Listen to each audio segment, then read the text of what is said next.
Taarifa kutoka kwa RC Regional Commissioner mkuu wa mkoa wa jiji la Dar es Salaam ni kuhusiana na changamoto ambayo hivi karibuni imeweza kuzua gumzo na taharuki katika mitandao ya kijamii na sehemu mbalimbali. Lakini kwa taarifa zaidi kwa vyombo vya kuaminika ni kuhusiana pia na ujio wa mabasi mapya ya mwendo kasi, na huku akiendelea kuwatuliza Watanzania kwamba hizo ni hasira tu za muda mfupi. Changamoto ni kwamba jambo lilikuwa nje ya uwezo wa Tanzania. Sasa hivi katika jiji la Dar es Salaam ni jiji ambalo lina watu wengi sana na linaendelea kukua kadiri ya siku zinavyozidi kwenda. Kwa hiyo watu wasilaumu ni kwa nini labda mabasi yalionekana kuwa ni madogo, ila ni kutokana pia na wana Dar es Salaam kuongezeka kwa kasi, watu kutoka mikoani kuendelea kuja Dar es Salaam kufanya shughuli mbalimbali. Kwa hiyo hiyo ndio imeonekana kuwa ni changamoto ambayo imefanya na kuonekana kabisa kama mabasi yameonekana kuwa ni madogo.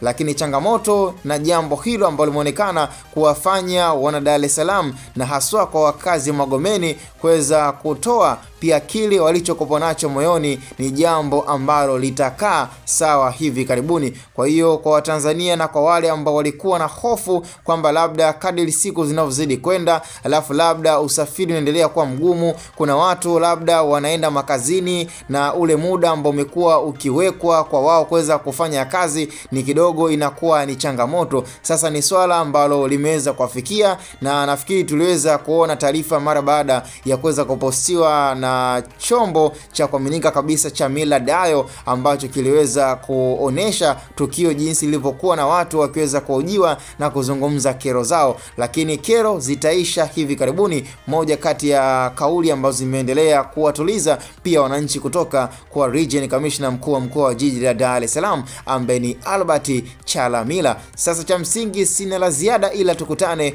kwenye upande wa comment, na hii ni Hatuboy Media.